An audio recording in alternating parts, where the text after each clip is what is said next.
सलाम, नमस्ते, सत श्री अकाल। मैं हूं रज़ा और आप देख रहे हैं रज़ाग्राफी अनस्क्रिप्टेड की मिडिल ईस्ट स्पेशल रिपोर्ट। दोस्तों, आपको बता दूं सबसे बड़ी खबर फिलहाल हमारे पास ये है जो टॉप पर है कि इजराइल की जो फ़ौज है वो मेंटली डिस्टर्ब हो चुकी है, पूरी तरह से डिप्रेशन में जा चुकी है। 2024 से अब तक 279 इजराइल के सैनिकों ने सुसाइड करने की, आत्महत्या करने की कोशिश की है। हज़रात मोहतरम, सिर्फ इतना ही नहीं, लगभग 150 से ज़्यादा इजरायली सैनिक अपने आप को ख़त्म भी कर चुके हैं, अपनी जान ले चुके हैं। तो ये जो रिपोर्ट है ये इजराइल छुपा रहा है, ऐसी रिपोर्ट्स को इजराइल दबा रहा है। लेकिन ये आंकड़े जो के हैं इजरायली सैनिकों के, वो इतने ज़्यादा बढ़ चुके हैं कि अब इजराइल सख्ते में आ चुका है। इजराइल के लोगों के बीच अब डर का माहौल है। जिनके घर, जिनकी औलाद इजराइल की फ़ौज में है, IDF में है, वो भी टेंशन में है कि कहीं ऐसा ना हो कि हमारा बच्चा भी कुछ ऐसा कर ले। इसके अलावा कम से कम 500 से 1000 इजरायली सैनिक लगातार 24 घंटे ट्रीटमेंट पर हैं, मेंटली डिस्टर्ब हो चुके हैं। उनको उल्टे सीधे ख्वाब आ रहे हैं, उनको नींद नहीं आती है, उनको बेचैनी है। इस तरह की खबरें अब इजराइल की फ़ौज के अंदर से आ रही है। उधर फ़िलिस्तीन के प्रधानमंत्री से सऊदी अरब के विदेश मंत्री ने मुलाकात की है, तस्वीर आपके सामने है। गाज़ा और फ़िलिस्तीन के मुद्दों पर बात की है और ये सिर्फ बकैतियाँ हैं दोस्तों, माजरत के साथ खबर है तो आपको बताना पड़ रहा है। लेकिन इन अरब के झटुल्लों पर भरोसा न कीजिएगा, ये सिर्फ बकचोदी करते हैं, खाली फ़ोटो और वीडियोग्राफी करवाते हैं और मुसलमानों को बेवकूफ़ बनाते हैं। वहीं मेरे दोस्तों, इजराइल ने गाज़ा पर हमले किए हैं, आगे भी वो कर सकता है।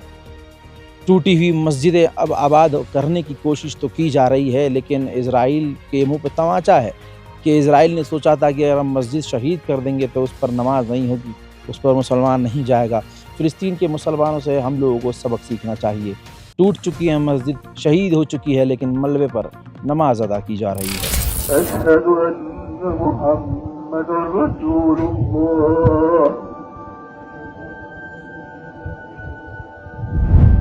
नेतन्याहू के खिलाफ सुनवाई चल रही थी इजराइल की कोर्ट में, लेकिन उसने एमरजेंसी बताकर कि भाई ये देश के ऊपर बात है, ये कहकर कोर्ट से रिक्वेस्ट करके वो तुरंत मीटिंग के बहाने चला गया। यानी कोर्ट से उसने इस तरह की बात करी कि देश के लिए एक बड़ा खतरा है और मुझे मीटिंग में जाना है। ये बात जब इजराइल कहेगा तो इजराइल की कोर्ट क्या करेगी? तो कोर्ट ने नेतन्याहू को राहत दी, उनका जो ट्रायल पीरियड है वो कम कर दिया। इजराइल ने जो हमला किया है, अब उसके बाद एक बार फिर से गाज़ा के लोगों में खौफ है। UNRWA के स्कूल के आसपास और उसके परिसर में डर की वजह से गाज़ा के लोग अब टेंट लगाकर रह रहे हैं।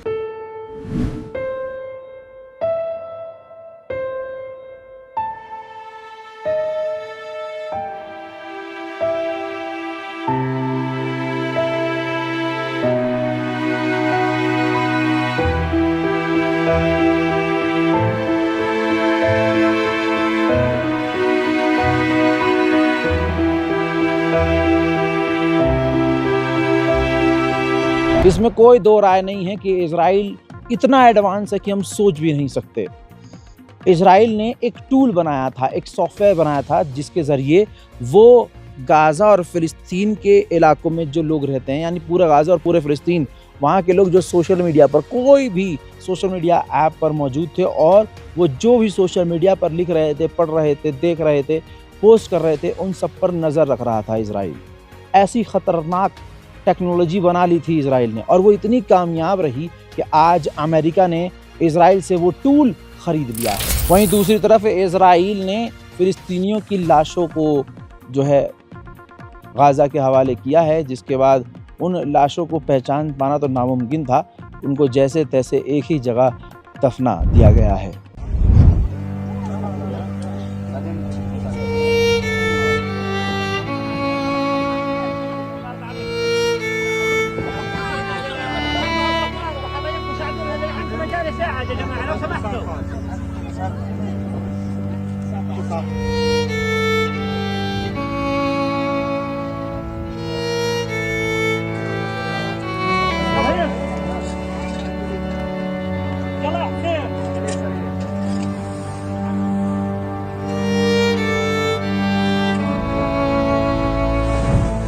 वहीं हमास का उल्टा ये कहना है कि इजराइल हमें उसके सेटलरों की और उसके जो कैदी थे जिन्हें हमने कैद किया था उनकी लाशों को निकालने नहीं दे रहा। हम जिस जगह जा रहे हैं, जहां पर हम काम कर रहे हैं, इजराइल वहां पर हमला करके चीज़ों को ख़राब कर रहा है। तो इसका मतलब क्या हुआ, जैसे नेतन्याहू ने अपनी सिक्योरिटी कमज़ोर करवाई थी और 7 अक्टूबर को खुद ही ढील दी थी कि सामने से हम पर अटैक हो जाए, ऐसे ही कहानी और वही स्क्रिप्ट अब दोबारा है कि इजराइल खुद सीज़ फायर तोड़ रहा है और इल्ज़ाम अब हमास पर लगा रहा है कि हमास लाश हमारी नहीं लौटा रहा है। जबकि हमास कह रहा है कि भैया हम तो उन्हीं के लोगों की लाश ढूंढने जब जा रहे हैं तो इजराइल वहां हमला कर रहा है और हमें लाशों को निकालने नहीं दे रहा है। हजरात, उल्टा चोर कोतवाल को डांटे, हरामीपने की इंतहा। अगर आप देखेंगे कि हरामीपना क्या होता है तो आप अमेरिका और इजराइल को देखकर खामोश हो जाएंगे। डोनाल्ड ट्रंप ने उल्टा अब हमास को धमकी दी है कि अगर हमास ने सही से एक्ट नहीं किया तो हम हमास को मिटा देंगे। इजराइल ने कोई सीज़ फायर नहीं तोड़ा है और इजराइल को अधिकार है सेल्फ डिफेंस का। दोस्तों, ये सेल्फ डिफेंस का इस्तेमाल करते हुए, ये इस सेल्फ डिफेंस वर्ड का इस्तेमाल करते हुए इन लोगों ने एक पूरा देश मिटा दिया है। लेकिन अरब और दुनिया को शर्म नहीं आती और वो आज भी इजराइल और अमेरिका की बातों में आ जाते हैं। वहीं अमेरिका का एनवॉय अब लेबनान पहुंचा है। लेबनान पहुंचने के बाद उसने धमकी दी है लेबनान की गवर्नमेंट को कि ये मेरा आखिरी दौरा है, अगर इसके बाद आपने यानी लेबनान की गवर्नमेंट ने हिजबुल्लाह से हथियार नहीं डलवाए तो फिर इजराइल करेगा हमला। उधर लेबनान ने अमेरिका के आगे हाथ जोड़ दिए हैं और कहा है कि इजराइल से हमले रुकवाए जाएं। अब आप ज़रा सोचिए कि हिजबुल्लाह सही था या आज की ये लेबनान की सरकार सही है। हिजबुल्लाह पहले भी कहता था, ये हिजबुल्लाह संगठन आज भी कह रहा है कि अगर हमने हथियार डाल दिए तो सब कुछ तबाह हो जाएगा। हिजबुल्लाह को भले ही आतंकी संगठन साबित कर दिया गया है, लेकिन इसको अभी झुकाना अमेरिका के लिए काफ़ी मुश्किल साबित हो रहा है। वहीं दोस्तों, खबर कंफर्म हो चुकी है, इजराइल इस वक्त खतरनाक और बड़ी तैयारी कर रहा है कि वो लेबनान पर बड़ा हमला करे। वहीं सीरिया के डिफेंस मिनिस्टर रूस पहुंचे हैं और रूस के डिफेंस मिनिस्टर से मुलाकात की है। कहा जा रहा है कि सीरिया और रूस जो है मिलकर काम कर सकते हैं। वहीं मेरे दोस्तों, सीरिया के राष्ट्रपति जोलानी तस्वीर आपके सामने सऊदी अरब पहुंचे हैं और सऊदी अरब के ऑफिशियल्स और डेलीगेशन से मुलाकात की है। इस मीटिंग के शेड्यूल के हिसाब से जोलानी को मोहम्मद बिन सलमान से भी मिलना है। देखना अब ये है कि मोहम्मद बिन सलमान के साथ मिलने के बाद जोलानी किस नतीजे पर, किस डील तक पहुंचते हैं। वहीं सीरिया का हाल कितना बुरा है आप सोच नहीं सकते। खबर यह है कि इजराइल की फ़ौज सीरिया के अंदर और घुसी है, गाँव में घुसी है और अलग अलग शहरों में घुसी है। घुसने के बाद सिर्फ उसने चोरी चकारी नहीं बल्कि सीरिया के लोगों को गोलियां भी मारी है और सीरिया के लोगों को किडनैप भी किया है। देखिए, बुद्धे की बात करता है ईरान। आपको ये बात बुरी लग जाती होगी, रज़ा भाई ईरान की तारीफ नहीं। अभी ईरान ने साफ तौर से कहा है कि जो सीज़ फायर का उल्लंघन हुआ है ये जिम्मेदारी उनकी है जो गारंटर बने थे, जिन्होंने गारंटी ली थी कि इजराइल अब हमास पर हमला नहीं करेगा।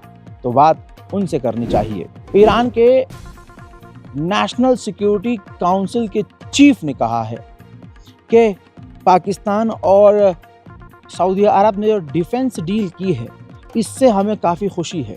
ये एक एग्ज़ाम्पल है, दूसरे अरब ममालिक और मुस्लिम देशों को भी इसी तरह से मिलकर एक साथ आ जाना चाहिए। देखिए, ईरान से दुनिया जलती है, तमाम मुस्लिम देश जलते हैं। जो आपका पसंदीदा मुल्क है सऊदी अरब या तुर्की, ये भी जलते हैं ईरान से, लेकिन ईरान के अंदर हसद नहीं है। शायद यही वजह है, ईरान दूसरों को सपोर्ट करता है, हसद नहीं करता है, इसीलिए अल्लाह का करम है उन पर होता है। इतनी मुसीबतें, इतने बैन, इतने धमाके, इतने मोसाद के ऑपरेशन, सब कुछ होने के बाद भी अगर ईरान टिका हुआ है तो ये ईरान का जलवा नहीं है, ये तो परवरदिगार का करम है। तो दोस्तों, जहां आपको नज़र आ रहा है कि एक नामुमकिन चीज़ भी हो रही है और अल्लाह का करम जिसके साथ है, तो कम से कम हम ज़बान से तो ईरान के साथ हो सकते हैं। कमेंट कीजिएगा, सही कह रहा हूँ या गलत। ईरान पहले ही कह चुका है कि हमने अपनी न्यूक्लियर साइट्स को दोबारा बना लिया है। जहाँ जहाँ इजराइल ने हमला किया था उन जगहों को हमने रिकवर कर लिया है और पहले से ज़्यादा मजबूत कर लिया है। अब ताज़ा सैटेलाइट इमेज ये आई है जिसके अंदर ईरान साफ तौर से डेवलपमेंट करता हुआ नज़र आ रहा है, अपनी मिसाइल सिटी और न्यूक्लियर साइट्स को मजबूत करता हुआ, बल्कि उसको बढ़ाता हुआ, उसमें नए नए जो है डेवलपमेंट करता हुआ नज़र आ रहा है। वहीं दोस्तों सऊदी अरब और ईरान इस वक्त दोनों आपस में बात कर रहे हैं और एक अच्छा कदम दोनों ने उठाया है। मेडिकल फील्ड में दोनों बात कर रहे हैं कि मेडिकल फील्ड में हम दोनों ही इन्वेस्ट करेंगे और विज्ञान और जो मेडिकल फील्ड है उसको हम साथ में एक्सप्लोर करेंगे और साथ मिलकर काम करेंगे हेल्थ लाइन में। मेरे दोस्तों पर्शियन गल्फ के अंदर ईरान ने एक टैंकर सीज किया था और उसके बाद आज एक लंबे समय के बाद उस पर 170 मिलियन डॉलर का ईरान ने फाइन ठोक दिया, ये कहते हुए कि इसका ताल्लुक इजराइल से था। वहीं दूसरी तरफ इजराइल पूरी ताकत से गज़ा पर हमला कर रहा है। तस्वीरें आपके सामने हैं। इजराइल ने सीज़ फायर तो तोड़ ही दिया है, लगातार वो लोगों को कत्ल कर रहा है। 50 से 60 लोगों के मारे जाने की खबर है और अभी और भी ये संख्या बढ़ सकती है।